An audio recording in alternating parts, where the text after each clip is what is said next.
enjoying this content, hit that subscribe button. Join us. Wow, that sucked. It's Comic Artist Pro Secrets. I'm Ethan Van Sciver, 26-year veteran of the comic book industry. Folks, I'm a parent. Maybe you're a parent too. Maybe you have children. Don't leave them in the car. If your car breaks down in some godforsaken town, it's got to be towed in for repairs, and you've decided that you're going to get out of the car, maybe go to a local Burger King on foot, while your car is being repaired. Don't leave your infant in its car seat in the car. Don't do that. Take your infant with you, especially since, and this might not be the case where you are, but at least to the Mandalorian here, to Mando, his infant is being tracked and stalked by every bounty hunter in the galaxy. We saw that last episode. We saw that this guy will not be given a moment's peace.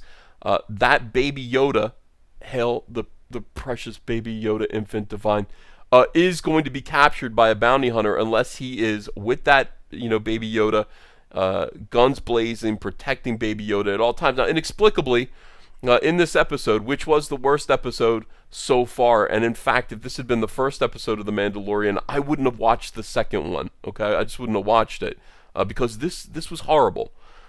He's being chased around by some lunatic who's firing at him in space, pursuing him, blasting him, saying, "Turn over, Yoda, turn over, baby Yoda." He evades him by slamming on his brakes in space. And then the guy goes ahead of him, and then he's able to just get behind him and then shoot him. And that works in a car. I don't know if it works in space.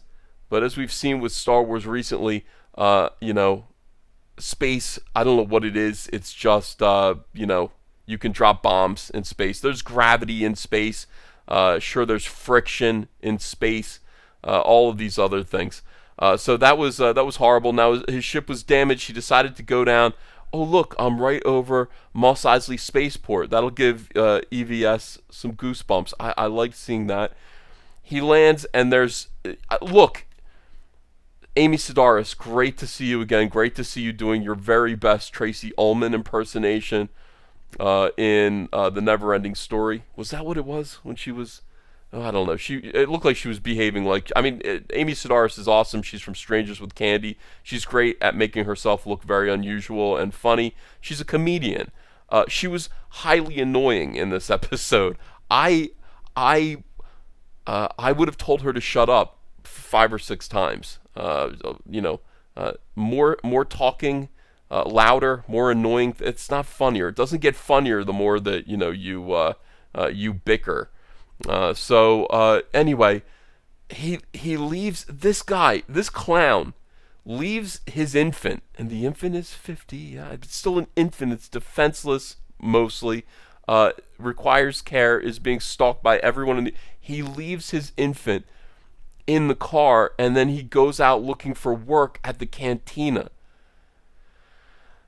Right, that's when I checked out. I just said, why would you do that? You carry the baby with you. This is your prized bounty, and you're protecting this child. You know how important this child is. You're invested. Did you just give up all of a sudden? You jackass? So he goes into the cantina, and it's like there's a wannabe, there's a Kmart Han Solo. A budget Kroger brand Han Solo is in there with his feet kicked up. Nobody else is in the cantina. Just a couple of aliens, and then Kroger brand Han Solo, a little bit like Alden Ehrenreich. And he's like, "Hey, I got a bounty for you."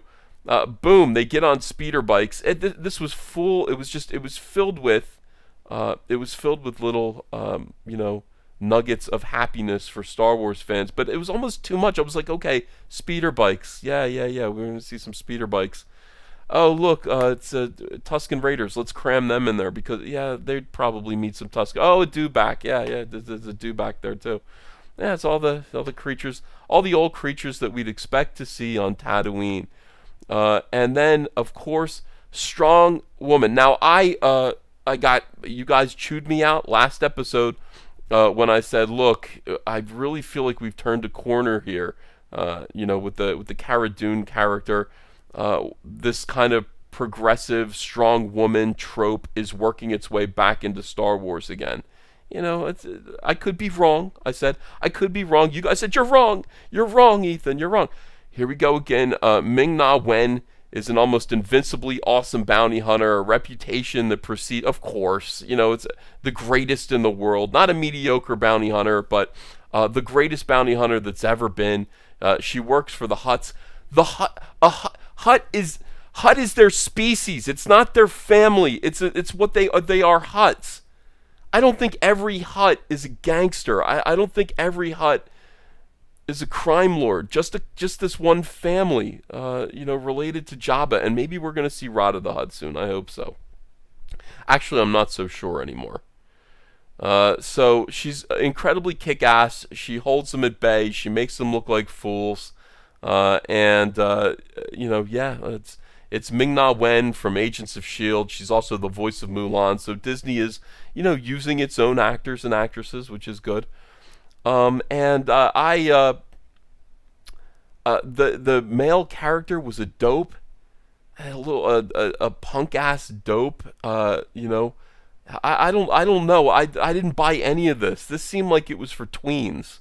And the first 4 episodes, I would say, were fairly sophisticated, even though I did sense that little creeping bit of SJW last episode. This episode had a little bit more, with ultimate kick-ass woman. It's interesting. It's like this episode kind of mirrors the last one in that there were 2 female characters, prominent female characters. One of them was invincibly kick-ass, and the other one was maternal. And those were the 2, if you notice, the last episode had the same kind of phenomenon going. We have a very maternal character who's, a widow. She's trying to convince Mandalorian to stay. Maybe she'll be able to take care of this baby. And then there's also the kick-ass, unbelievably awesome warrior chick. And this episode had the same kind of phenomenon with Amy Sedaris being, even though she was filthy and annoying, she was more maternal. She took care of the baby. And placed more care for the baby Yoda. I mean, she had more care for this character than the Mandalorian does. The Mandalorian knew what it absolutely infuriating. But in any case, yeah, the same thing here: maternal female, and then kick-ass warrior female, one of each. This episode, by the way, it ends with a pair of legs standing over the defeated Ming-Na Wen bounty hunter.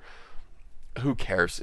I mean, probably the pair of legs belongs to Carl Weathers and his character, but I don't care. I really don't care. What is that supposed to mean? They're gonna get together and they're gonna be chasing the Mandalorian around for the Baby Yoda too. That's already happening. This was an awful episode.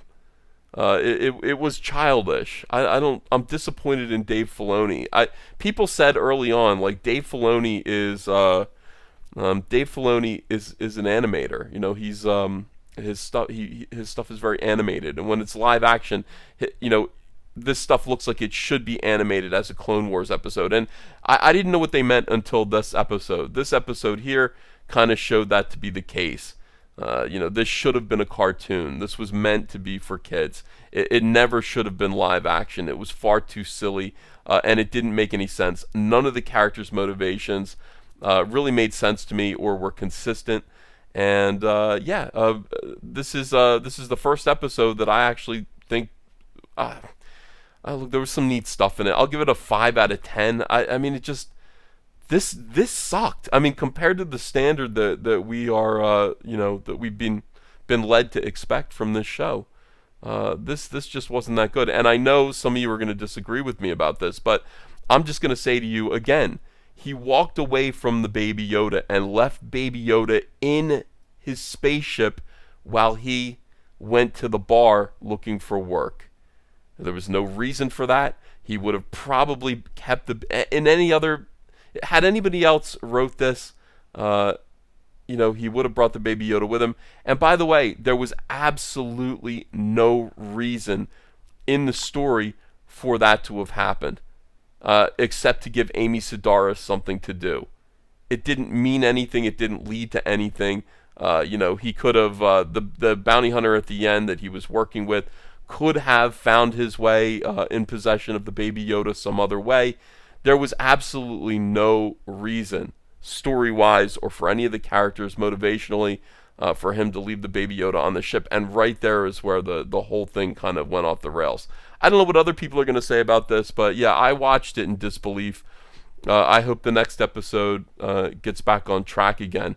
I think that Dave Filoni is very good visually. He's got the spirit of Star Wars in him, but he needs Jon Favreau to keep him grounded and keep his stuff realistic. And also, we have to remember that we've spent now 4 episodes leading up to this, understanding that the Baby Yoda, the child, is so precious that this guy has basically betrayed the entire guild to protect him. Leaving him on the ship is a very, very strange thing. All right, so that's it. Tell me what you think. You guys want to chew me out for my opinion on this? Go ahead. That's what the comments are for. Let me know what you thought, and I will. I'll definitely read all your comments. Thanks for being here.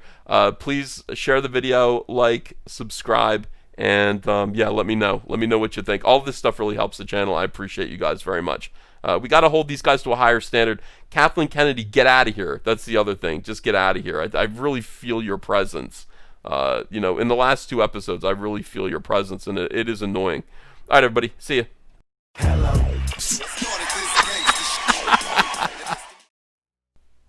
Hey, I got a P.O. box. Want to send me some mail? Send it to Ethan Van Sciver, P.O. Box 607, Marlton, New Jersey, 08053. And I'll probably open it up on the live stream. Thanks very much, everyone.